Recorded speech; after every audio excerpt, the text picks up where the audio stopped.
Sebelumnya, Assalamualaikum warahmatullahi wabarakatuh. Izin memperkenalkan diri, nama Sekarulan Sari, MPM 1913053080. Di sini saya akan menyampaikan materi tentang P3K dalam pramuka dan akan melakukan praktik bagaimana cara penanganan kegawat daruratan orang pingsan. Nah, pertama di sini saya akan menjelaskan terlebih dahulu bagaimana materi tentang P3K dalam pramuka. Latihan rutin P3K atau pertolongan pertama pada kecelakaan adalah materi yang sangat penting untuk kehidupan sehari-hari. Ketika ada orang yang terluka, maka kita dapat menolongnya dengan tepat. Begitu juga saat kita terluka, kita tahu apa yang harus kita lakukan. Materi tentang kesehatan P3K ini memiliki beberapa tujuan penting bagi anggota pramuka penggalang dan penegak.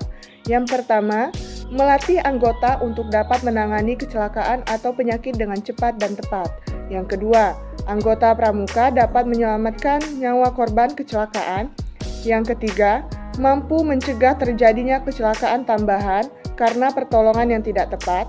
Yang keempat, dapat mengurangi rasa sakit korban kecelakaan atau serangan penyakit. Dan yang kelima, paham apa yang harus dilakukan saat korbannya kita sendiri apabila kecelakaan skala ringan. Nah, dalam P3K ini juga terdapat beberapa prinsip dasar tindakan penerapan materi P3K pramuka.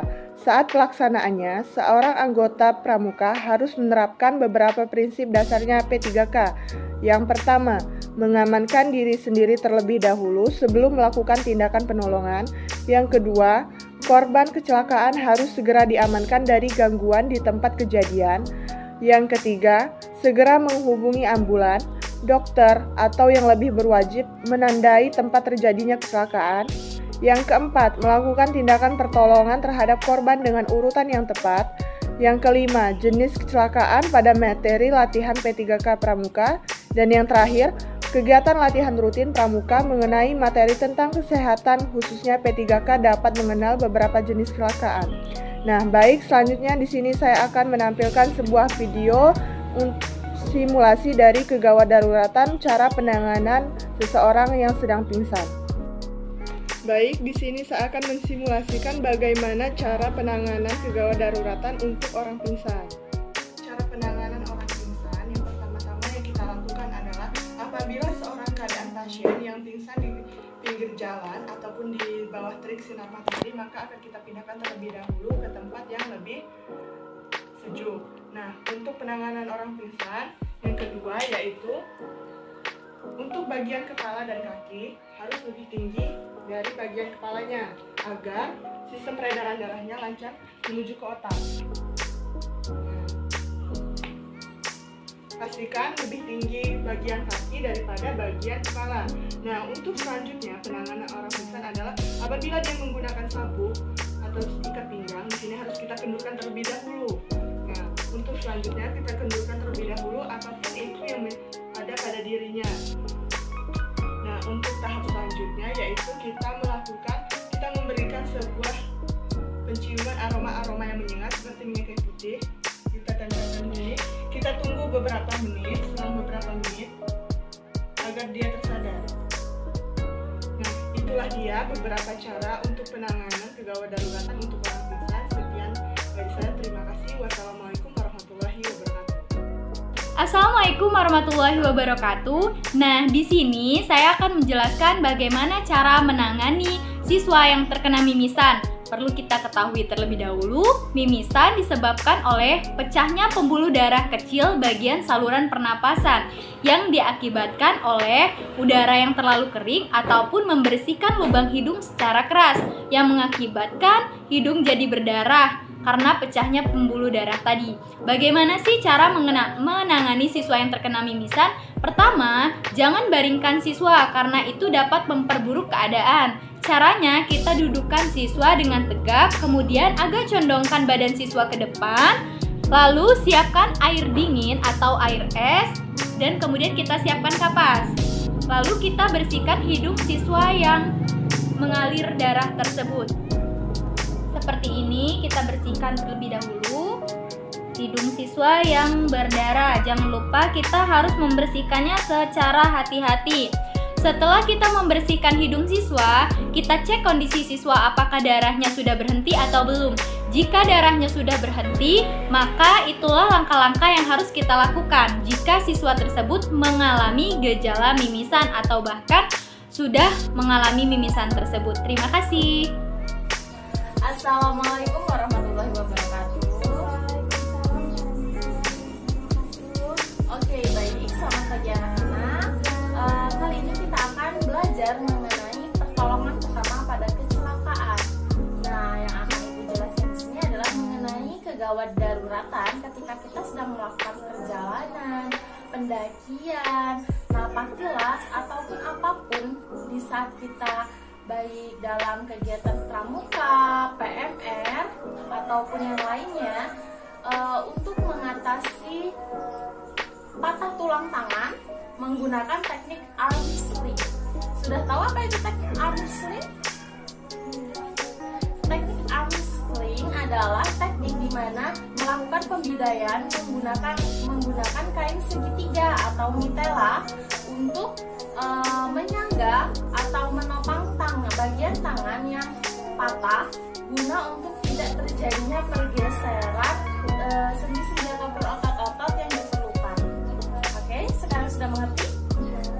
Tadi kan sudah dijelaskan mengenai teknik arm sling.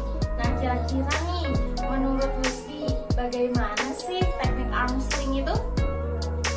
Gimana kira-kira? Kalau patah tulang tangan gimana? Tangannya harus digimanain? Diobatin. Caranya gimana? Dibawa ke rumah sakit kan? Nah, namun kalau kita dalam perjalanan, rumah sakit kan jauh. Jadi biar tidak adanya pergeseran sendi ataupun otot dan tidak adanya patah tulang tambahan di tangan, kita harus melakukan pembidaian. Pembidaian itu ada yang dilakukan dengan cara dibidai menggunakan kain ataupun dibidai menggunakan kayu atau tongkat. Nah, yang biasa kita lihat di rumah sakit kan menggunakan kayu atau tongkat sebagai penyangganya. Namun, jika dalam keadaan kegawat daruratan, kita bisa menggunakan kain, baik itu jilbab, scarf, ataupun pada saat kita berkegiatan pramuka, kita dapat menggunakan hasduk. Tahu kan bentuknya hasduk itu apa? Apa bentuknya? Oke, bentuknya segitiga. Kenapa segitiga? Karena segitiga itu seperti bentuk mitela. Tahu mitela? Pernah ke UKS melihat kain berwarna putih yang bentuknya segitiga? Itu namanya mitela. Mitela digunakan untuk membalut luka ataupun menggunakannya untuk mengatasi patah tangan misalnya, terus juga bisa misalkan pecah kepalanya, terus atau patah kaki, ibu jarinya yang patah atau jari-jari yang lain. Oke, sekarang sudah mengerti? Oke, baik. Jika sudah mengerti, kita langsung praktekkan nih.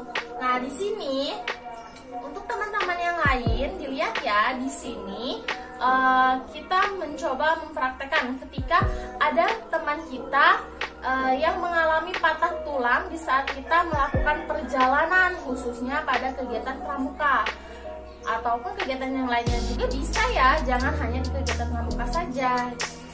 Oke, coba misalkan Lucy patah tulang di tangan kanan ya nih teman-teman. Oke, bisa tolong maju sedikit. Oke, patah tulang di sebelah kanan.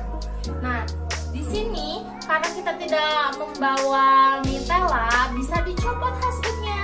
Nah, anggap saja ini hasduk ibu yang ibu copot. Oke. Nah, di sini kan sudah kita bersihkan tangannya dari tanah ataupun kotoran.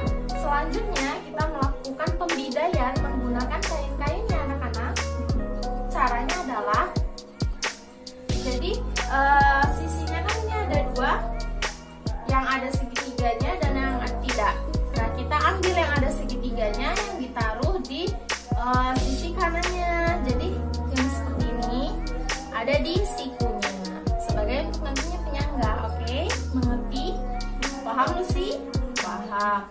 Jika paham, ini bisa langsung setelah seperti ini. Oke, seperti ini ya. Ini kan sudah pas nih, sudah pas atau belum? Kalau dirasa belum kita pasin. Kalau dirasa sudah, ya sudah langsung aja kita gulung seperti ini. Nah, coba direlaksin. Nah, oke. Sudah merasa kencang, mereka?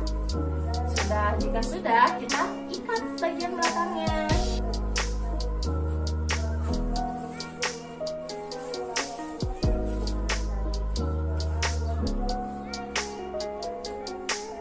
Sudah enak?